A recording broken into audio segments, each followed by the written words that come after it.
Muchísimas gracias. Bienvenidas y bienvenidos. Vamos a dar comienzo a la primera mesa. Mi nombre es Susana Albarrán, soy periodista de El Salto, un periódico que es una cooperativa de trabajo. Y bueno, seguro que conocéis por ahí, si no os invito a visitar nuestra página web. Vamos en esta primera mesa, pues vamos a hacer un diálogo sobre el papel de EAPN España y el aprendizaje para el futuro. Esto significa también hacer una revisión de lo que se ha venido haciendo para tener esa visión también de futuro, ¿no? Así que, bueno, pues nuestra mesa, la verdad es que está muy interesante porque la forman gente que ha estado pues trabajando durante ya bastante tiempo en cuestiones pues de servicios sociales, de la igualdad y bueno, también de derechos sociales en ese sentido en el que se aborda en esta jornada. Así que, bueno, pues os voy presentando. A mi izquierda está María Luisa Carcedo. Ella es médica de profesión, seguramente también ya la conocen porque ha sido exministra de Sanidad, Consumo y Bienestar Social de 2018 a 2020 y ha sido diputada por el PSOE en el Congreso, también en el Principado de Asturias. Y bueno, pues hasta hace poco también ha sido senadora y bueno, pues ahora también es secretaria de Estado. Entonces, ha sido también alta comisionada contra la pobreza infantil. Entonces, bueno, pues de María Luisa podemos decir que tiene un currículum muy interesante para que nos pueda aportar en esta mesa. Enseguida de María Luisa está Rosa Martínez, que es la actual secretaria de Estado de Derechos Sociales.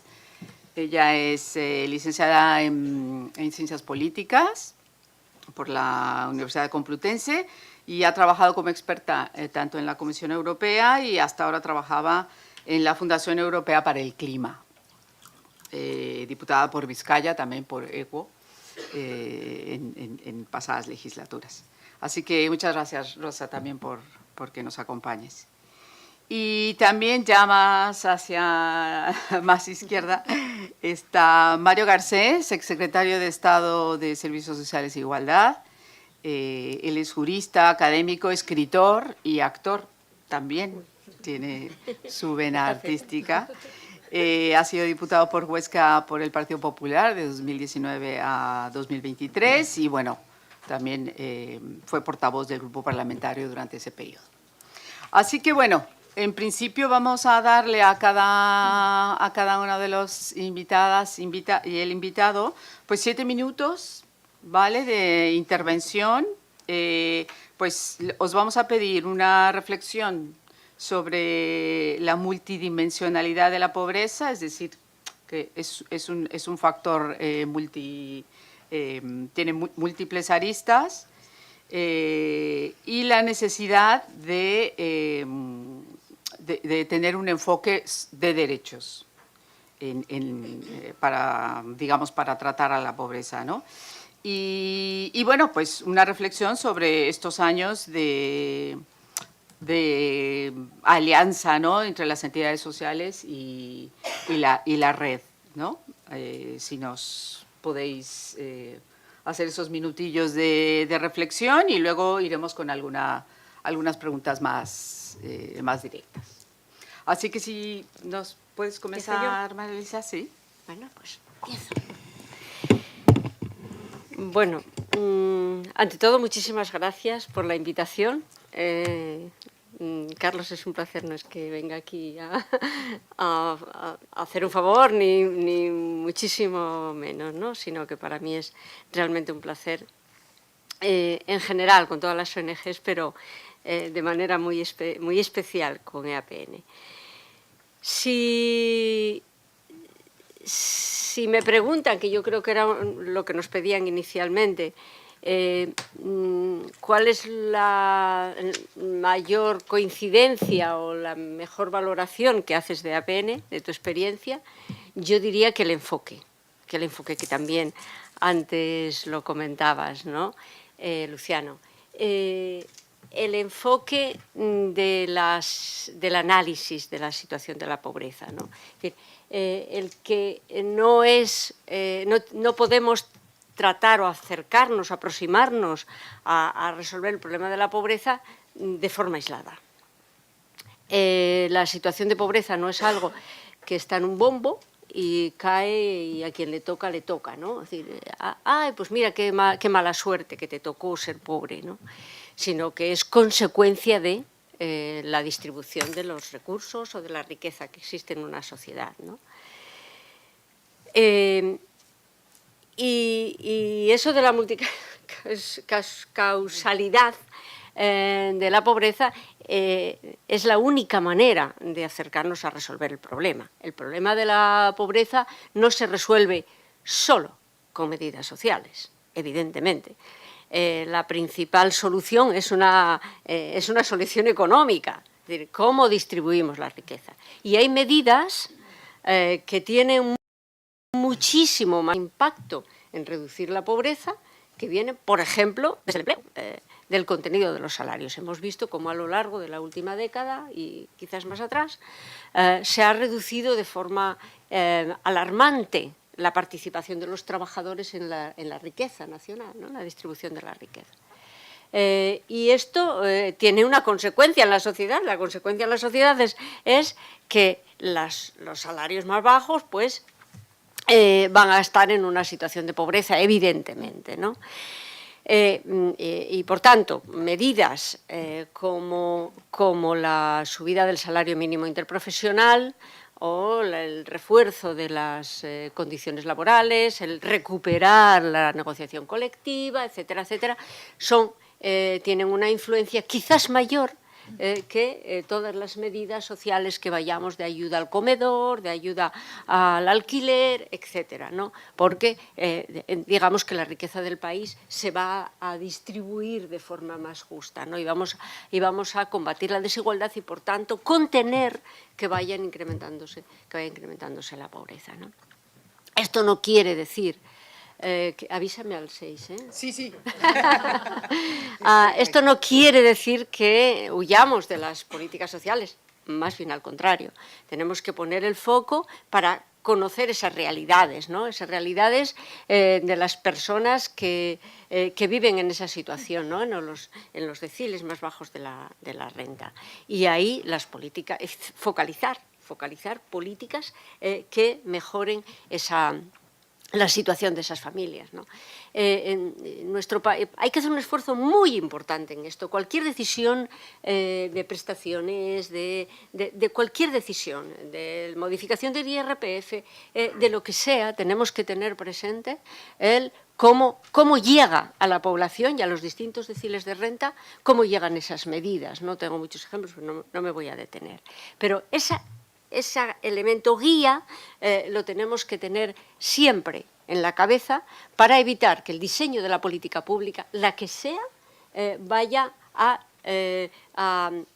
reducir o no vaya a llegar con la eficacia suficiente. Al contrario, debemos de focalizar todo lo que se pueda en las rentas bajas para combatir la desigualdad, por tanto, y prevenir la riqueza. Desgraciadamente, en nuestro país, los informes de la OCDE nos sacan los colores constantemente porque las transferencias económicas a los distintos deciles de renta, pues resulta que es mayor en los deciles de renta alto y es mucho, por cada más o menos 1,4 es la relación de los deciles bajos a los deciles altos, ¿no? Por tanto, esta primera cuestión yo creo que tenemos que tenerla muy presente, y este es un enfoque que yo con Carlos siempre mantuve muchísima sintonía y me satisfizo mucho que EAPN tuviese este enfoque.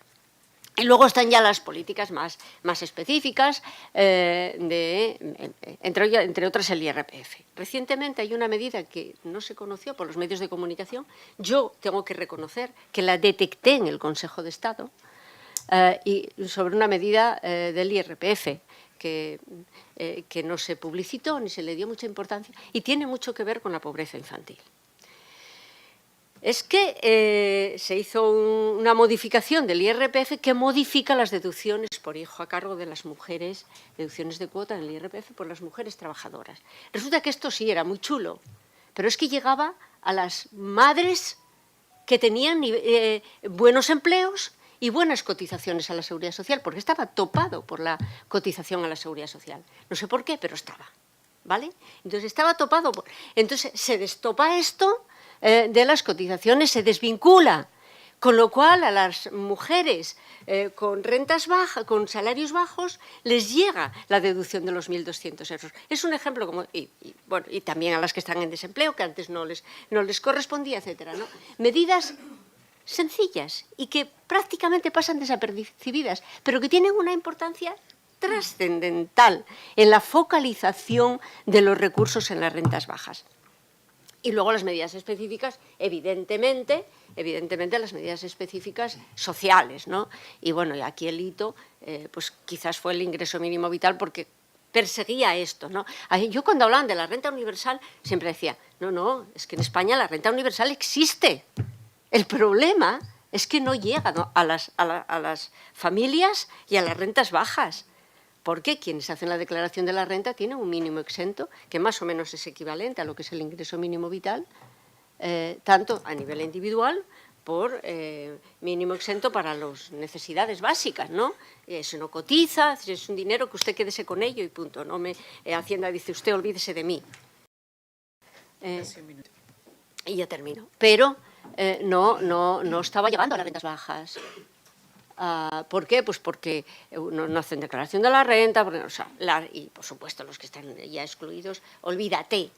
Por tanto, en España había renta básica, digamos, garantía de ingresos mínima, considerándolo globalmente, ¿no? Y entonces el ingreso mínimo vital lo que hizo fue llegar a esa población que no tenía nada. ¿Vale? Entonces, que no tenía ingresos. Entonces, bueno, pues se diseña, y para eso también tengo que agradecer muchísimo a APN la colaboración que nos brindó siempre cuando estuvimos en el diseño del ingreso mínimo vital. Estoy hablando de los 2014, 2015, mucho más atrás, ¿no? de poder ponerlo en marcha. Bueno, pues esta tensión que yo creo que tenemos que tener siempre presente de medidas que en su implementación, cómo se implementa, cómo se diseña la política pública, de forma que no deje excluidas a los de siempre. Y ya, porque esto a mí me apasiona, es una pincelada solo, que también lo citaba antes Luciano.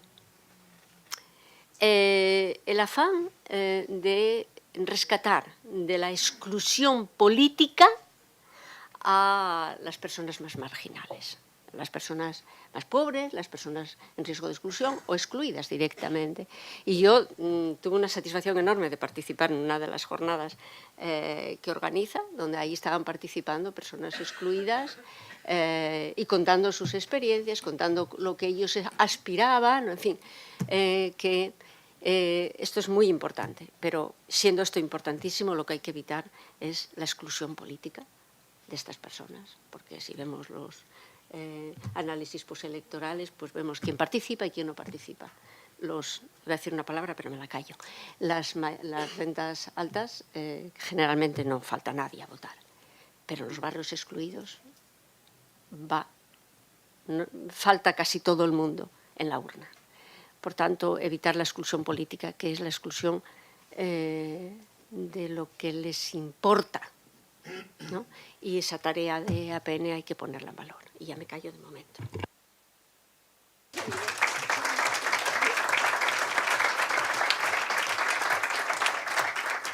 Pues muchas gracias, María Luisa, la verdad muy así, para darnos el primer empujón hacia la discusión, muchas gracias. Y bueno, pues Rosa, también te pedimos tus 7 minutitos. Gracias, buenos días y lo primero, muchas gracias por invitarme a participar en esta fiesta de cumpleaños, así que felicidades por los 20 años que cumplís como EAP en España. Y yo creo que estoy de acuerdo con María Luisa, si algo hay que agradecer y alguna de las grandes aportaciones de APN en estos 20 años ha sido el conocimiento. El conocimiento que generáis y el conocimiento que compartís y que ayuda a las personas que estamos no solo en las instituciones, sino en ámbitos políticos. Yo recuerdo en otras vidas pasadas políticas cómo la encuesta anual de pobreza era esperada, recibida, analizada con detalle, pues porque permite tener mucha información y permite analizar eso, las razones, las causas, lo que hay detrás y las caras que tiene la pobreza, pero también las aportaciones que hacéis cuando hay procesos legislativos abiertos, como ha sido el caso de la Ley de Servicios Sociales en esta casa. Otra aportación que me parece fundamental es poner en la agenda la pobreza, porque la pobreza en nuestras sociedades ya no tiene la visibilidad tan pública en las calles y tan notoria que tenía hace unos años o que en el imaginario común sigue teniendo. Entonces, hablar de pobreza abiertamente, que en la cuarta economía de la zona euro sigamos teniendo tasas de pobreza, pobreza infantil como las que tenemos y visibilizar además las consecuencias que eso tiene en la vida de las personas, me parece que es una labor fundamental. Y en tercer lugar, EAPN, pero todas las asociaciones del tercer sector que trabajáis temas de pobreza, es el empuje de la agenda que hacéis, no solo mediática, sino también política y sobre todo de control al gobierno, a las instituciones, porque tener una sociedad civil organizada es un contrapeso democrático necesario. Entonces, es parte de lo que llamamos política, así que yo os doy las gracias por participar y contribuir a que hagamos mejor política y mejores políticas públicas. Yo creo que si alguien entiende bien la complejidad del fenómeno de la pobreza, sois vosotros y vosotras. Creo que no tenemos que explicar ni detenernos en que no solamente hablamos ¿no? que hay distintos grados, distintas intensidades en la afectación de la pobreza, pero también entender que la privación de recursos materiales para cubrir las necesidades básicas de las personas, estamos ya hablando de sobrevivir y no vivir, tiene consecuencias en las vidas de las personas en todos sus ámbitos. La salud, la educación, por supuesto el acceso a la vivienda, la participación política, como decía María Luisa, afecta a todos los derechos y sobre todo a la igualdad de oportunidades. Y aquí siempre tenemos el debate, y yo creo que es también un debate dentro de los movimientos y dentro también del discurso político, si hablamos de una pobreza o ponerle etiquetas, ¿no? A la pobreza ayuda a visibilizar esos impactos, ¿no? Pues hablamos pobreza energética, hablamos también de pobreza menstrual, ahora se está empezando a hablar de pobreza relativo al transporte, un término que ha acuñado y reconocido la Comisión Europea. Bueno, pues quizá todos tienen un mismo origen, que es la falta de recursos económicos. Completamente de acuerdo con vuestro diagnóstico, lo que ha dicho María Luisa, que es una cuestión estructural y de diseño del modelo económico, pero visibilizar estos impactos diarios que la falta de recursos tiene en la vida de las personas, creo que es importante y que permite a veces poner medidas paliativas y concretas para mejorar esas situaciones, porque también estamos viendo lo difícil que es poner en marcha políticas, medidas que vayan justo a la mejora del acceso a los recursos económicos. Claro, aquí ya luego tenemos un debate que podemos profundizar, si queréis, en la segunda parte, ¿no? El enfoque de derechos. Cómo desde nuestra Constitución hablamos de asistencia social en vez de hablar de derechos sociales o derechos de todo tipo. Entonces, esto marca, evidentemente, las políticas. Balance de estos 20 años. Pues yo creo que aunque hagamos balance o analicemos los últimos 10, yo creo que tenemos ya dos claves importantes. En los últimos 10 años hemos tenido dos grandes crisis. La crisis financiera, que tuvo unas consecuencias sociales terribles en este país, y la crisis de la pandemia. La diferencia es las políticas que se pusieron en marcha, cómo se decidió afrontar esas dos crisis, y tardamos 10 años en recuperar un poco los niveles de los que partíamos antes de 2008 y, sin embargo, en 2 años, en 2022, se habían recuperado en los índices, son números, ¿no? Sigue habiendo dramas, pero en 2 años numéricamente estábamos ya como antes de la pandemia. Creo que todo el esfuerzo que se hizo con políticas como los ERTEs, el escudo social, la puesta en marcha del IMV, bueno, Patricia creo que ha explicado perfectamente todas esas medidas que se pusieron en marcha, que tiene también que ver con la subida del salario mínimo, la ley de vivienda, etcétera, permitieron que de alguna manera los índices, ¿no? Pues podemos hablar de la tasa AROPE, cómo se ha reducido también el índice Gini de desigualdad, pero que nos sigue diciendo que a pesar de todas esas medidas que van directa a la situación de las personas, la desigualdad sigue estando en unos términos que son socialmente y políticamente inaceptables. O sea, la conclusión para mí es que las políticas soporte funcionan, mantienen el suelo, pero que no atajan la desigualdad estructural. No sirven para reducir la desigualdad y, como decía María Luisa, y estando totalmente de acuerdo, esa estructura del modelo económico tiene que ver con debates mucho más profundos que van a la cuestión de cómo diseñamos las políticas sociales, cómo diseñamos la transferencia de rentas, cómo diseñamos las becas comedor, cómo diseñamos ciertas políticas, pero cómo abordamos la desigualdad estructural. Y para mí hay un debate que está pendiente en España, que es el tema de la reforma fiscal, porque no es solo una cuestión de la fiscalidad de las personas, es una cuestión de dónde conseguimos los fondos necesarios, los recursos necesarios para que las instituciones podamos hacer las políticas no solo sociales, sino que podamos invertir en los pilares del Estado del Bienestar al que nosotros, políticamente, desde este Ministerio, queremos sumar los servicios sociales como pilar del Estado del Bienestar. E insisto, es más allá de la fiscalidad de las personas y cómo las decisiones concretas y pequeñas modificaciones, sino cómo repensamos en un contexto mundial de concentración de la pobreza del que este país no se escapa, es algo que está sucediendo, cómo esas grandes fortunas contribuyen y contribuyen socialmente, fiscalmente, a que desde las instituciones tengamos recursos para poner en marcha políticas de redistribución que efectivamente reduzcan la desigualdad y que reduzcan al mínimo las políticas paliativas, asistenciales, de prestación de servicios o de mejora de la vida muy, muy concreta. Así que yo creo que es un reto enorme, que no siempre es fácil porque abrir debates de la profundidad y el calado, que es una reforma fiscal o puede ser la reforma del mercado laboral, reparto del trabajo, o sea, hay temas apasionantes y hablaré de ellos en la segunda parte, con los que la pobreza, las políticas sociales tienen que enlazar y, digamos, engancharse a esos retos y debates globales que tenemos para buscar las herramientas en las que más allá, digamos, de la intervención inmediata podamos ir avanzando a un mundo, a una sociedad en la que no sea necesaria o sea necesaria al mínimo las políticas sociales. Pues muchas gracias, Rosa. Muchas gracias.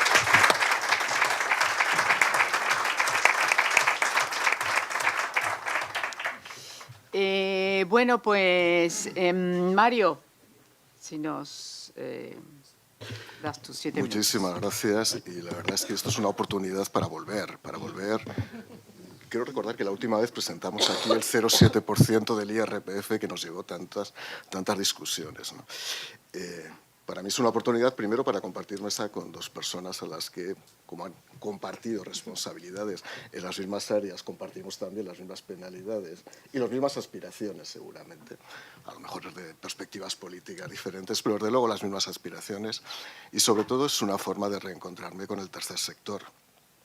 Yo que he ocupado diferentes responsabilidades en las administraciones públicas, la verdad es que siempre lo he dicho, para mí la plataforma del tercer sector, EAPN o cualquiera de los movimientos asociativos que están presentes, han sido los que han demostrado siempre más pujanza, vehemencia y energía a la hora de defender sus posiciones. Podíamos estar de acuerdo o no podíamos estar de acuerdo, pero siempre era un diálogo noble, sincero, porque en ese sentido la verdad es que nunca nos ocultamos absolutamente nada. Por lo tanto, volver aquí para mí es una demostración de verdad de que el diálogo es posible, de que la colaboración activa entre el tercer sector y las administraciones públicas no solamente es que es realizable, sino que es aspirable, es deseable.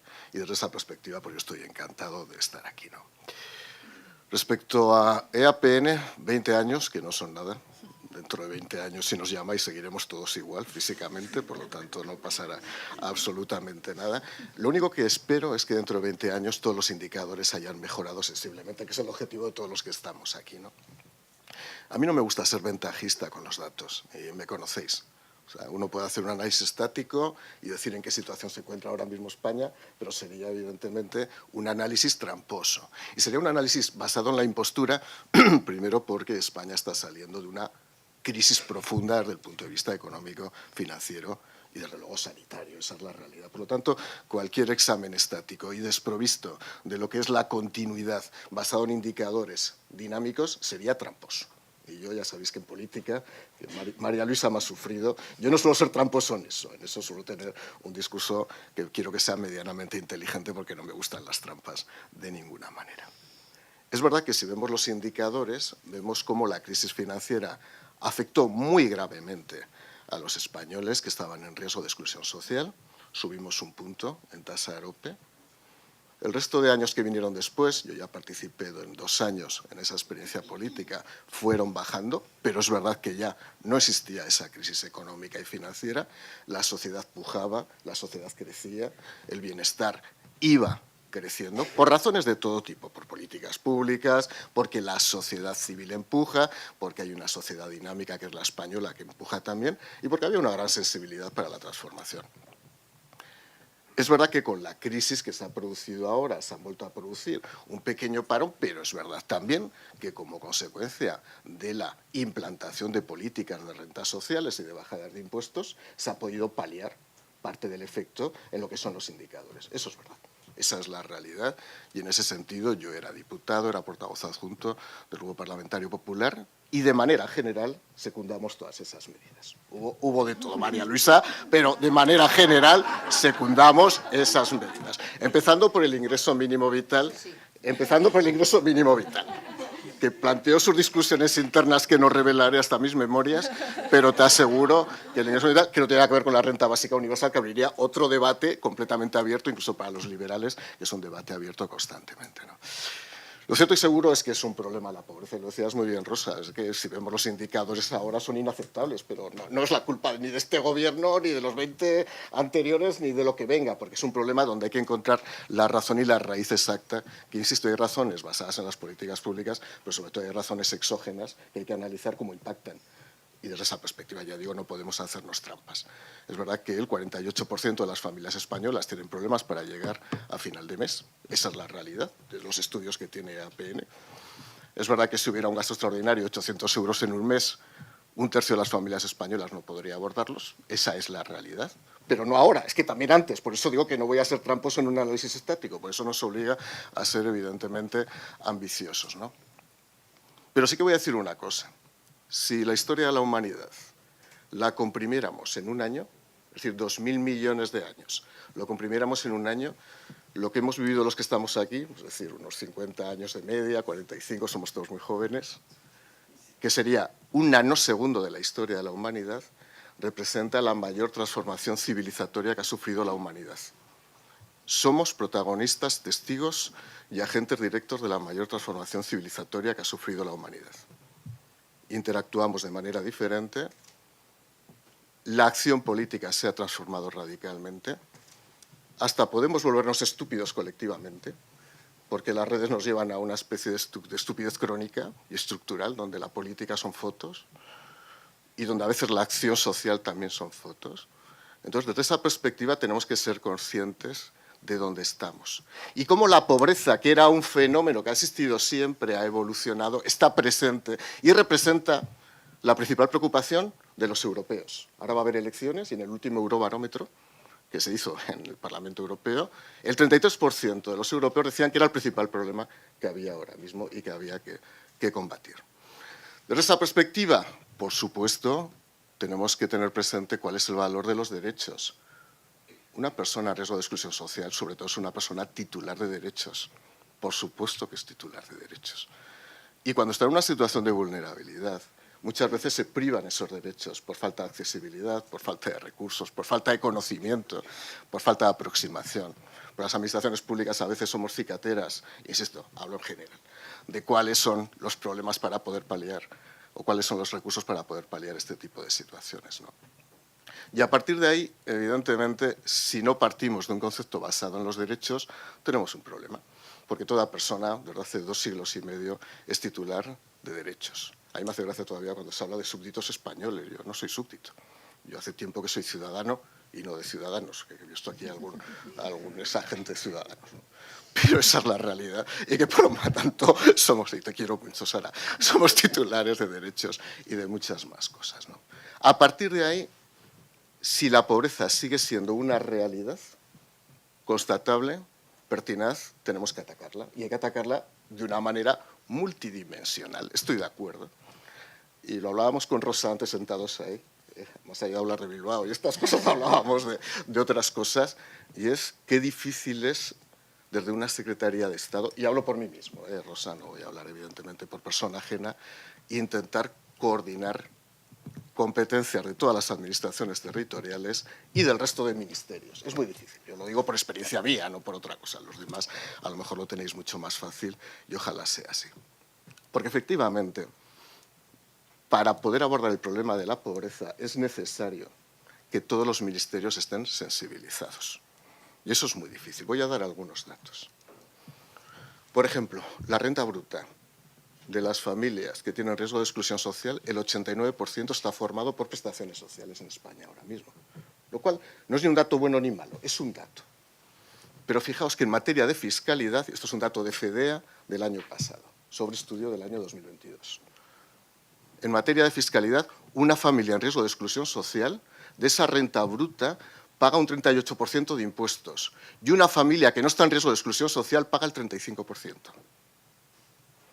Ojo, y lo dice FEDEA, que no es precisamente una institución que se diría muy ligada a lo que sería la izquierda en este país. O sea, esa es la realidad. ¿Por qué? Y ese es un análisis que tenemos que hacer hablando de fiscalidad, y lo sabéis perfectamente.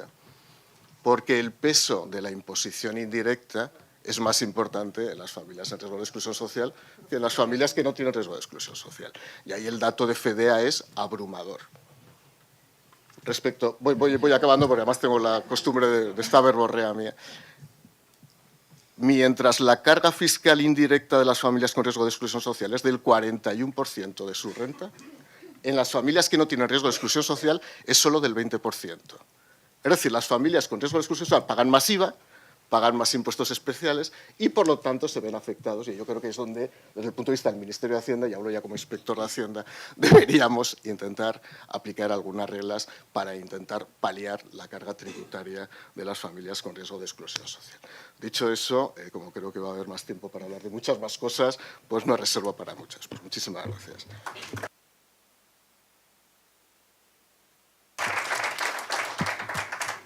Muchas gracias, Mario, muchas gracias. Bueno, he recogido a lo mejor algunas de las cosas que habéis, digamos, subrayado en vuestras intervenciones y bien, bueno, aquí se ha dejado patente que el enfoque de los derechos ha sido como el acertado a la hora de buscar o de paliar las desigualdades, ¿no? Pero, y vuelvo a comenzar aquí con María Luisa. María Luisa, has resaltado una cosa muy importante que es lo de evitar la exclusión política, ¿no? Como eso, pues también hablaría de un grado más en el modelo de democracia y de participación que quisiéramos para este país, ¿no? Entonces, no sé si nos quieres ahondar un poquito en este sentido. Bueno, sí, bueno, más fácil. Sí. Evidentemente es una prioridad, digamos, como sociedad, ¿no? No podemos permitirnos que las personas que más necesitan de las políticas públicas se sitúen al margen. Y la consecuencia es que su voz no se escucha, básicamente, ¿no? Sí se escucha cuando otros colectivos con niveles económicos de pues aparecen en todos los titulares de prensa, en las portadas, en fin. Llevan las iniciativas políticas a todos los sitios. O sea, ¿cuánto se habló del impuesto a las grandes fortunas? Pobrecitos, ¿no? Pobrecitos. Y en cambio no se habla prácticamente de las personas que no tienen para comprar los zapatos de sus niños, ¿no? Pongamos, por decir algo, ¿no? Por tanto, tiene muchas consecuencias, y es la pescadilla que se muerde la cola. Por tanto, yo creo que activar a esa población que se encuentra en una situación no solamente en riesgo de exclusión social y económica, es que a mí me parece de igual importancia, o quizás mayor trascendencia de futuro, la exclusión política, ¿no? El que se encuentren al margen de las decisiones. Y aquí, pues, por decir algo, se habla de la Cañada Real. Bueno, pero no se habla de nada más, que siendo esto pues, un ejemplo lacerante, pero no se habla de nada más. Por tanto, yo creo que esto no tiene ninguna base en nuestro ordenamiento jurídico, ¿no? Por decir algo. Nuestra Constitución habla de derechos. Y efectivamente, la tristeza de lo de la asistencia social como competencia exclusiva. Pero yo aquí sí que me gusta contar la historia, porque a veces la historia da luz sobre estas situaciones, ¿no? Cuando se redacta la Constitución, estaba presente en España la beneficencia municipal. Y evidentemente en aquel momento, o sea, bastante hicieron los constituyentes, que es, yo cada vez que me tengo que aproximar a la Constitución, la admiro más, ¿no? Y bastante hicieron. Y entonces cuando sale del Congreso, sale recogiendo la beneficencia municipal como una labor que tienen que hacer desde las comunidades autónomas. Beneficencia municipal. Entonces, bueno, pues las diputadas del PSOE, no voy a decirlo, no pasa nada, y algún colectivo que trabajaba en estos asuntos, se dan cuenta y cuando está en el Senado van y dicen, hombre, pero por favor, beneficencia municipal, pero por favor, bueno, y cambian asistencia social. Pero es que la Constitución habla de derechos, a propósito de los artículos que menciona la Seguridad Social, ¿o no, Carlos? Habla de servicios y prestaciones sociales de la Seguridad Social. Lo que ocurre es que esta lectura se dejó de interpretar, porque las comunidades autónomas agarran el rábano por las hojas y dicen, ah, no, esto es mío, todo lo que tiene que ver con los servicios sociales es mío. Asistencia social no son servicios sociales. Servicios sociales son muchísimo más que asistencia social. Por lo tanto, este confusionismo que nos llevó hasta aquí, trajo tanta desgracia para los servicios sociales, sobre todo por el impedimento de poder disponer ya de una ley básica de servicios sociales. Y que, bueno, yo creo que ahora se lleva en el programa lo de los derechos sociales como derechos, ¿no? Porque es que es básico, porque es que el artículo 1 de nuestra Constitución nos denomina Estado social y democrático, de derecho. Por tanto, yo creo que la Constitución es clara. Otra cuestión es que la costumbre, cómo se derivó, las presiones de un sitio y de otro que se fueron a los que fue sometida la interpretación de la Constitución, nos ha llevado hasta aquí, ¿no? Bueno, dicho esto, la pregunta era... No, eso, que ahondaras en esta parte de a mayor evitar abundamiento, la exclusión. a mayor abundamiento. Nuestra Constitución dice que España interpretará los derechos en consonancia con la Declaración Universal de Derechos Humanos. Y la Declaración Universal de Derechos Humanos superó la interpretación inicial de derechos civiles y políticos y lo extendió a económicos, sociales y culturales. Por tanto, no tenemos excusa, estamos atrapados en que tenemos que interpretar como derechos las políticas sociales, lo mismo que el derecho a la salud, que bueno, y aquí tengo mis cuitas también, ¿no?, con las interpretaciones que se hacen. Me dolió mucho lo de la COVID, porque se consideró más importante el poder ir a la sierra a pasar el fin de semana que proteger la salud. Que, por cierto, yo insisto, el 43 de la Constitución hay que interpretarlo en relación al 15 de derecho a la vida y a la integridad física y moral. Y si te enfermas, te quiebra la salud, la integridad. Pero bueno, eso es otra cuestión. Pero que, ojo con los derechos que tienen que estar en pie de igualdad con otro tipo de derechos. Y hablando de derechos, y ya en esta intervención creo que debo de terminar, ayer aparecía en los medios de comunicación una noticia que me llenó de satisfacción, y seguro que a vosotros también, a todos los que tengan frente. Se está transponiendo una directiva que nos costó mucho conseguir, pero que se consiguió, que se sustituyen las colas del hambre por la tarjeta de compra. como cualquier familia, las familias pobres saben administrar muchísimo mejor los pocos recursos que tienen.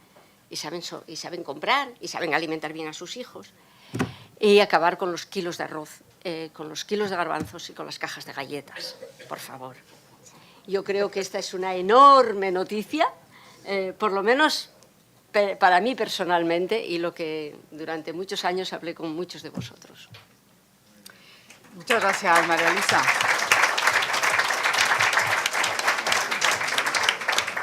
Bueno, efectivamente, esas tarjetas en algunos municipios ya estaban funcionando y digamos que era la prueba de que efectivamente es mejor que ir a formarse y recibir un paquete de productos. Bueno, en realidad tengo que ir apurando porque igual hay 35, deberíamos de terminar y queremos dar también paso a preguntas del público. Bueno, a ti, Rosa, me gustaría igual que ahondáramos en esto de la desigualdad inaceptable, pero es verdad que, bueno, no sé, traigo aquí a colación un poco lo que también se ha avanzado a partir de, digamos, de la visión de género que se ha tomado también, o bueno, que ha aportado muchísimo, ¿no?, al enfoque de derechos y especialmente a acabar con la desigualdad de las mujeres. No sé, está esta frase un poco hecha, pero que es verdad que todavía sigue siendo vigente, que la pobreza tiene cara de mujer, ¿no? Y en este sentido, bueno, pues yo creo que en ese sentido el enfoque de género, el feminismo ha aportado. Así que no sé si, para digamos, terminar con esta desigualdad inaceptable, este ha sido un aporte importante. Sin duda el aporte del feminismo, que yo creo que ahora mismo es como el movimiento social que tiene propuestas más transformadoras en nuestra estructura social y económica.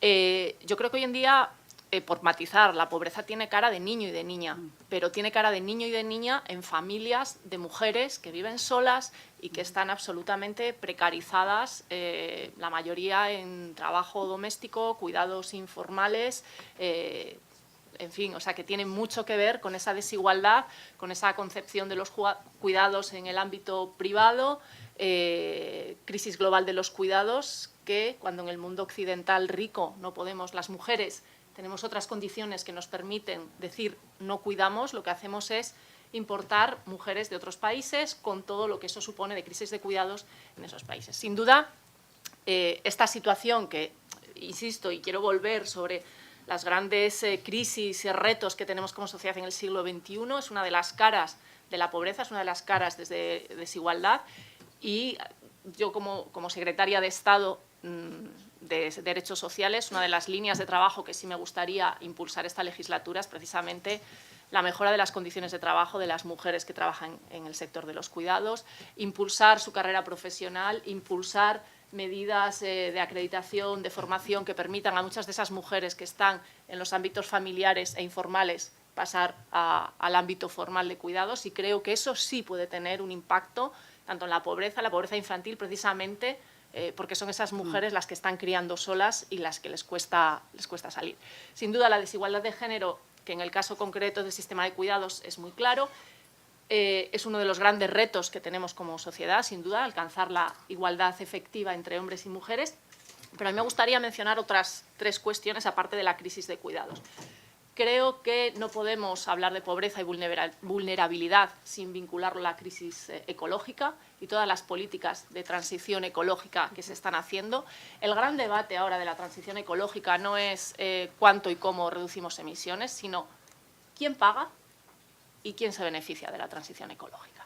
Y eso es clave, y aquí hay una lucha muy fuerte, más allá de que las personas, las familias en general, puedan beneficiarse de estos cambios tecnológicos. Hay una cuestión también de quién se va a beneficiar y cómo se va a hacer. Esto tiene que ver con la fiscalidad que hablábamos antes, y esto tiene que ver con un diseño de políticas públicas, como decía María Luisa al principio, que tenga esa mirada de qué impacto va a tener en las personas más vulnerables. De la misma manera, no podemos hablar o no podemos olvidar o tenemos que vincular pobreza, vulnerabilidad, con otra de las grandes transiciones, que es la transición digital, y el impacto que va a tener en el mundo del trabajo. No solo hablamos de desigualdad en el acceso a las tecnologías y, por tanto, a la formación, a la educación que te va a dar oportunidad a esos nuevos trabajos, sino también ese futuro del trabajo que a veces nos dicen, bueno, los trabajos menos cualificados son los que van a desaparecer, etcétera.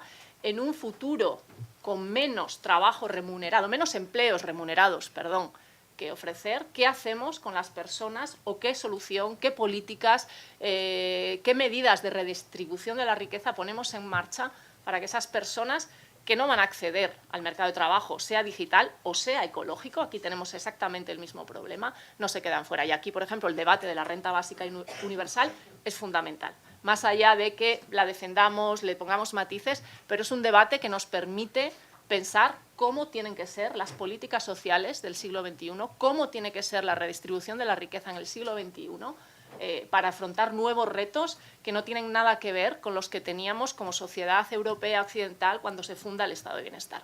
Y creo que si no entendemos que estamos en otro momento, que las condiciones, los retos y las transformaciones son profundas y que están vinculadas directamente con el acceso que las personas y las familias tengan a los recursos económicos, creo que estaremos dando una solución limitada ya pensando en clave muy estratégica. De la misma manera que no podemos obviar la crisis geopolítica que estamos viviendo, las transformaciones del modelo económico, cómo la globalización está yendo hacia atrás, qué impacto va a tener eso, lo que hablábamos antes, fiscalidad, concentración de la riqueza, son todo movimientos de fondo que están reformulando la sociedad, nuestros sistemas, todos, el económico, el social, el político, la democracia misma, ¿no? O sea, por no incidir en lo que ha dicho María Luisa. Todo esto hay que incorporarlo a las políticas de lucha contra la pobreza y entender que la pobreza y la vulnerabilidad van a adquirir nuevas formas de desigualdad en este mundo que estamos construyendo y que ya no podemos poner freno, que lo único que podemos hacer es embridarlo, marcar los límites para que sea lo más justo socialmente posible. Gracias, Rosa. Bueno, avanzo con Mario. Mario, has mencionado, ¿no?, la fiscalidad, ¿no?, la carga tributaria, esta posibilidad de que ahí también la desigualdad se acabe, ¿no?, en términos de lo que aportan los que más ganan, los que menos y los que menos tienen acceso también a recursos económicos. ¿Podrías ahondar a lo mejor un poquito por ahí? Sí, más allá de que evidentemente cualquier persona en España es titular de derechos políticos y los tiene que ejercer libremente. Me gusta hacer un pequeño comentario porque es verdad, María Luisa, que la Constitución emana de una concepción asistencialista, basada en la beneficencia social del franquismo, del tardofranquismo, es verdad. Y es verdad también que las causas de la pobreza en los años 70, 60 eran muy diferentes a las actuales. Muy diferentes porque venían provocadas fundamentalmente por las carencias de la posguerra y venían provocadas fundamentalmente por los flujos migratorios internos del campo a la ciudad y de los costes de vida de las conurbaciones. Ahora, la estructura demográfica de la pobreza es muy diferente. No va a dar tiempo de hablar de todo esto, pero es que ahora los flujos migratorios precisamente son diferentes y hay que analizarlos, y hay que analizar exactamente para que también sean titulares de todos los derechos civiles posibles y puedan ejercerlos de una manera activa en nuestro país, ¿no? Pero ha cambiado tanto España en 45 años que efectivamente las bases de una Constitución que se decía social y que, sin embargo, luego, cuando distribuía competencias en los artículos 148 y 149, se olvidaba porque no tenía conceptualmente en la cabeza de los constituyentes y era normal en aquella época, o sea, no estoy culpando a nadie de lo que iba a ser la política social y los avances sociales a lo largo de los siguientes 45 años. Respecto a la política fiscal, en mi condición también de funcionario de Hacienda, que es lo peor que tengo, más allá de actor, que debo ser un pésimo actor, pero en mi condición de funcionario de Hacienda, tanto de inspector de Hacienda como de interventor, la última vez hice de cura, o sea que te cuido, María Luisa, en mi concepción, tanto de inspector de Hacienda como de interventor del Estado, para conocer realmente cuál es el mix, cuál es la combinación perfecta que tiene que tener una política fiscal, hay que saber qué prestaciones se dan y cuáles son las bonificaciones fiscales. Es lo que de alguna manera los estudiosos hacen habitualmente en el ámbito de la economía, ¿no? Lo que se llama el saldo fiscal de la pobreza, ¿no? Y ahí realmente Yo creo sinceramente que en materia de imposición indirecta hay que hacer un esfuerzo. Hay que hacer un esfuerzo para seguir bajando. Y en ese sentido, yo aplaudo la parte correspondiente a lo que ha sido la prórroga de algunas medidas. Me gustaría que se extendieran más, pero como con todo, oye, aquí luego hay que buscar equilibrios, hay que discutir con el Ministerio de Hacienda, y yo sé lo que es el Ministerio de Hacienda y sé lo que es la Dirección General de Tributos, que es pegarse con una pared a veces, porque el funcionario dice que no, y esto pues, lo dice el funcionario, y no, pero oiga, que es que le estoy diciendo que por favor que baje el IVA también de la carne del pescado y de otras cosas, o sea, que por favor hágalo. Yo creo que en eso tenemos todos que empujar, ¿eh? Yo creo que eso es un esfuerzo. De verdad que yo soy consciente de las resistencias internas y no pasa absolutamente nada. Pues eso sí que es un muro, eso es la burocracia del Ministerio de Hacienda, ¿no? Pues ya sabéis que lo que decía Bismarck, ¿no? Que un gobierno es un conjunto de ministros enfrentados a un ministro de Hacienda, pues eso es la fiscalía, ¿no? Entonces, a partir de ahí, yo intentaría bajar la fiscalidad indirecta, porque es la que más repercute en las familias que tienen más necesidades y más privaciones.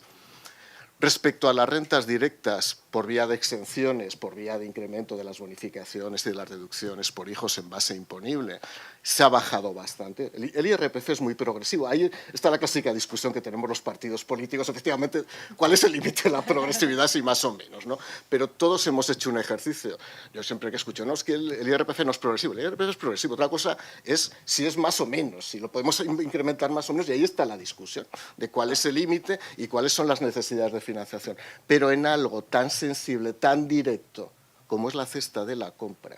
Porque, fijaos, más allá de que, insisto, nos hemos transformado civilizatoriamente, una persona cuando se levanta por las mañanas, ¿dónde se levanta? En una casa. Por lo tanto, su primer problema es su vivienda. Cómo pagar la vivienda, cómo pagar la luz de la vivienda y cómo pagar los costes asociados a la vivienda. Lo siguiente es, tengo que comprar. Tengo que bajar a comprar al correspondiente supermercado de proximidad o no, y tengo que comprar la comida. Y todo eso tiene un IVA. O sea, ahí no hay una renta directa que pagar a través del impuesto de la renta, en fin, ni el IBI, que en su caso se pagará quien lo tenga que pagar con el propietario que lo tenga que pagar en su momento. Y ahí sí que son el impuesto que se paga diariamente es el que yo haría un esfuerzo, porque no se puede modular en función de patrimonio o renta. Pero cuando vas, compras. Sería imposible, o sea, es imposible asumir eso de una perspectiva de gestión tributaria. Por lo tanto, lo único que cabe es adoptar medidas y en ese sentido yo sería más ambicioso, sobre todo en momentos muy duros como los que ha vivido España en los últimos años en materia de imposición indirecta. Bueno, para que tengamos esa posibilidad de preguntas al público, os voy a pedir, porque tampoco quiero olvidar un poco el guión, y sería pensar en un reto, una oportunidad que tenemos por delante, teniendo en cuenta pues seguir con esta alianza con APN, ¿no? Entre las administraciones y la red. Y bueno, pues para ver si podemos dar luego espacio al público. Un reto y una oportunidad de lo que tenemos enfrente, Marisa. Siento, a ver si en un minutito cada uno y damos paso, ¿vale? Bueno, reto que están enfocadas muchas políticas públicas para reducir la pobreza, pero que el reto es llevarlas a efecto. Es decir, en la legislatura pasada una comisión para la reforma fiscal, por ejemplo, pues que eso continúe y, en fin, porque los tres grandes focos que impactan sobre las condiciones económicas de las familias o de las personas son la fiscalidad, el empleo y las políticas sociales. O sea, y, por tanto, hay algunas que están muy avanzadas y otras todavía en fase de discusión por el impacto que tienen. Por tanto, yo creo que el reto es realmente pues todas estas medidas que están enfocadas realmente, pues bueno, si se hace un nuevo estatuto de los trabajadores, en fin, recuperar la renta del trabajo, etc. Y oportunidades, con el permiso de Mario, que afortunadamente seguimos teniendo un gobierno progresista para hacerlo. Mario, disculpa.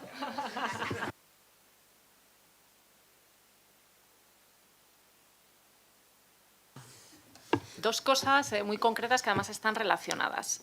Una oportunidad, precisamente dentro del marco del Gobierno de coalición, es avanzar en mejorar el IMV. Ahí creo que APN tenéis un papel fundamental, muy identificadas las cuestiones, una cuestión que está en el acuerdo de coalición y hay que avanzar tanto en cobertura como en simplificación. No puede ser que un avance como es el IMV se perciba socialmente como un fracaso. O sea, creo que aquí el Gobierno progresista nos jugamos mucho en que eso mejore su funcionamiento. Así que esa es como la oportunidad inmediata.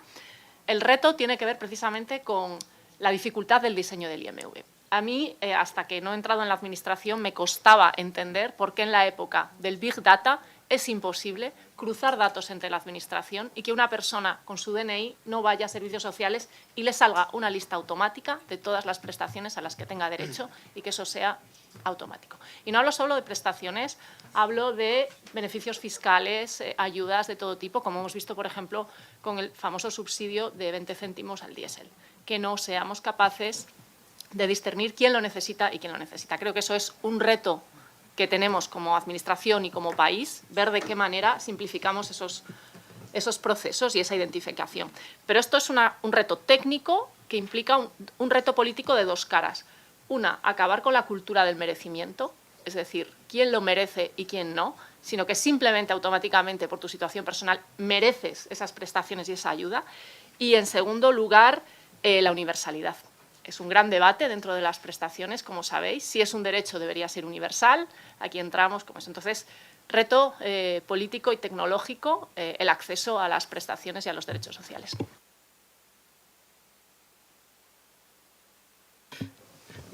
No, me has llamado como mi hijo, o sea que no te preocupes. No hay problema, está. Y eso no te lo puse en el currículum.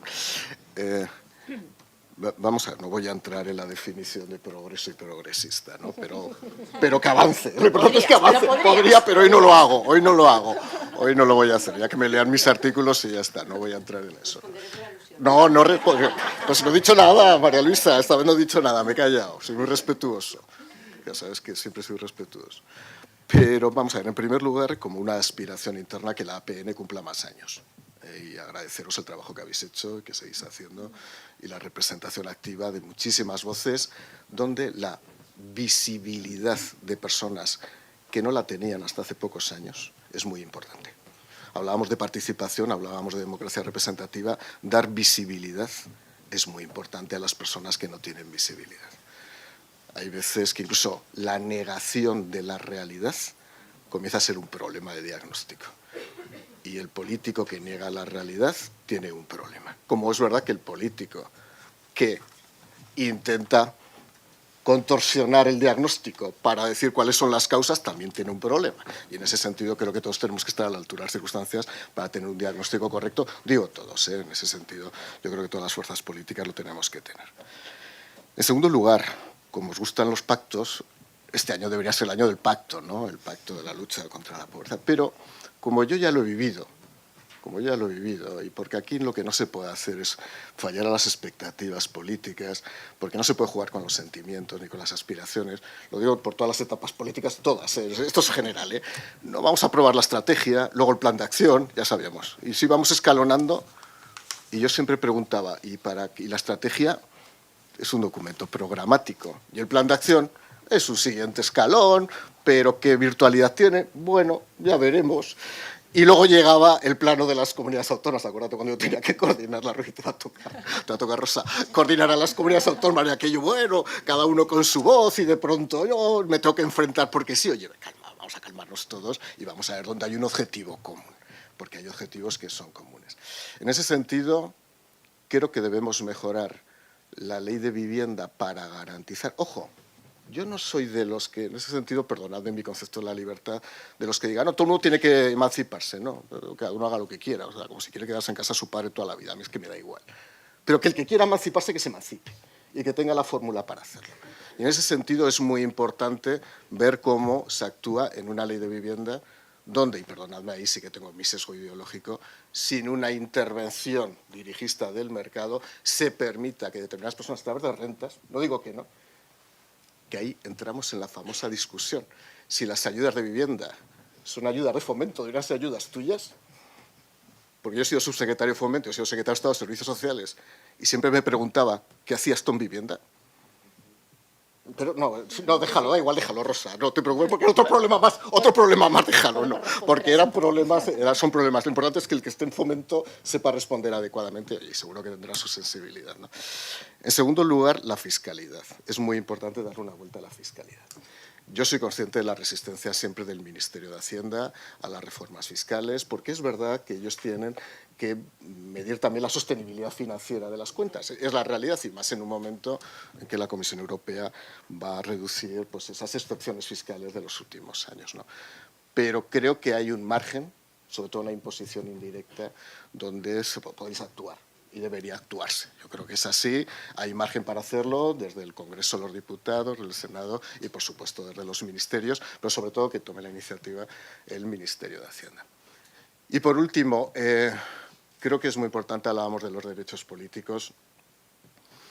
El derecho político es un derecho fundamental, lo decías muy bien, María Luisa. No sé si el más importante, pero dentro de la axiología de principios probablemente es el más importante, porque es cuando el ser humano se siente partícipe de un proyecto común y decide con una papeleta. Y eso creo que es fundamental en una democracia. Y eso estamos de acuerdo absolutamente todos, ¿no? Y ahí pues habría que analizar las cosas. Yo no las he analizado, por lo tanto, de verdad pecaría aquí de imprudencia si lo dijera, de por qué en determinadas áreas, determinados barrios se vota menos. No lo sé. Yo lo único que aspiro es que quien vaya a votar desde el pluralismo político y que cuando alguien, ya sea desde Villaverde o desde el barrio Salamanca, vaya a votar, que tenga la máxima información para poder expresar cuál es su opinión política. Es lo que aspiro y nada más. Muchas gracias por todo. Muchas gracias. Muchísimas gracias, Diego. Mario. Bueno, 5 minutitos tenemos para preguntas del público. Así que ya tenemos a alguien por ahí. Uy.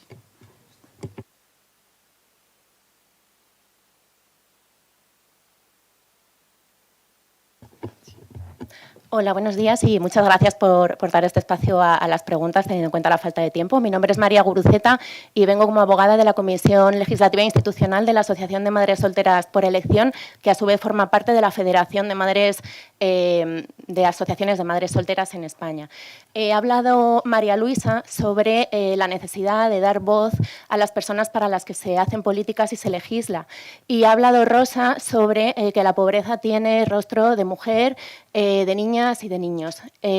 Aprovechando esta oportunidad de tener voz y de la necesidad que comentaba María Luisa de conocer la realidad de las personas para las que se legisla, la realidad de las familias monoparentales en España es que seguimos estando invisibilizadas, que sufrimos discriminaciones múltiples y que se sigue legislando para un modelo familiar biparental.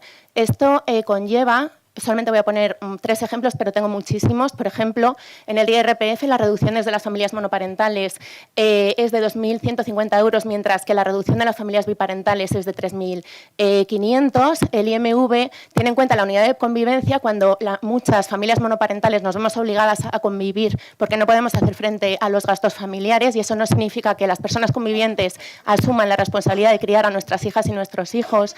Y bueno, tengo muchos ejemplos, pero no me voy a extender. Solamente quiero aprovechar esta oportunidad, teniendo en cuenta que se ha anunciado una ley de familias, para pedir encarecidamente que se nos dé voz, que es cierto que nuestra voz se ha escuchado muchísimo más en el último año, 2 años, pero bueno, FAMS lleva reclamando 30 años que se reconozca nuestro modelo familiar por ley. 30 años. Mi asociación lleva 15 años pidiendo lo mismo, reunión tras otra.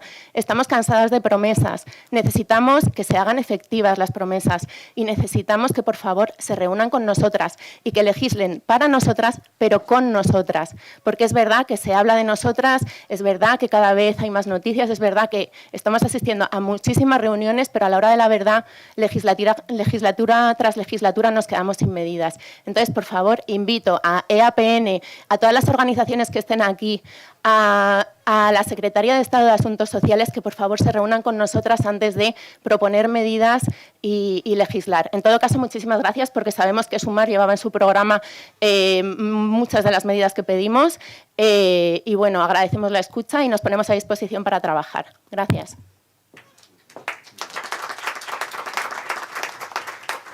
Muchas gracias. ¿Alguien más por acá? Si puedes hablar ahí en ese micrófono, por favor.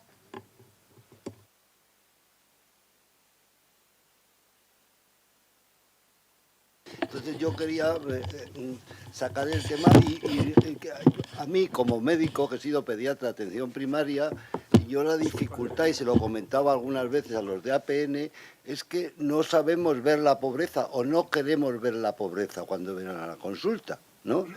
Y sale muy esporádicamente. Yo recuerdo los momentos de la crisis, esto me decía una madre, no me mande esa medicina que es muy cara.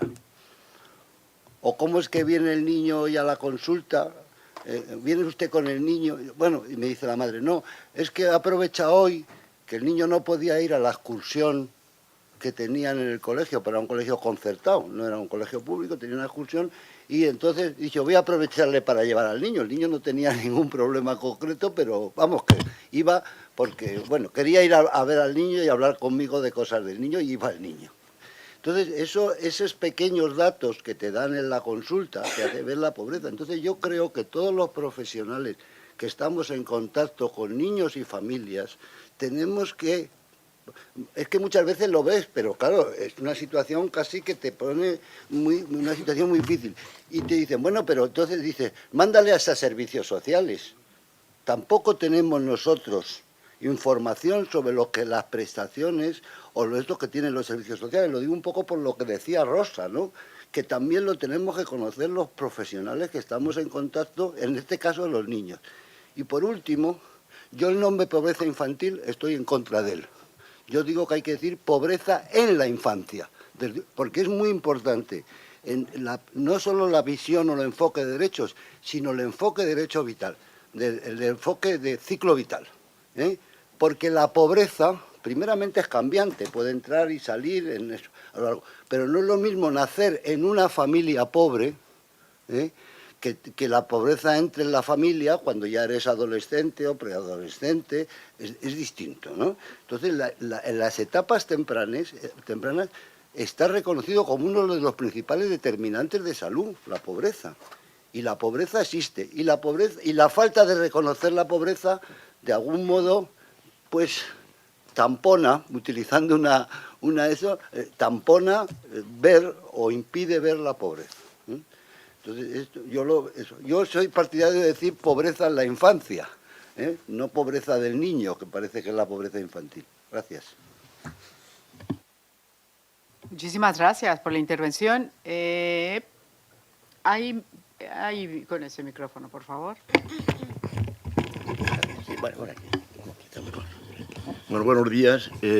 Yo, como persona mayor, que llevo 20 años en el Inselso, he coincidido con María Luisa cuando era directora general, también con el compañero, cuando era secretario de Estado, y yo la pobreza en las personas mayores la veo en muchas cosas. Por ejemplo, las personas mayores en la vivienda, los que tenemos ya 88 años como yo, la vivienda nos costó mucho trabajo también tener una vivienda a las personas mayores.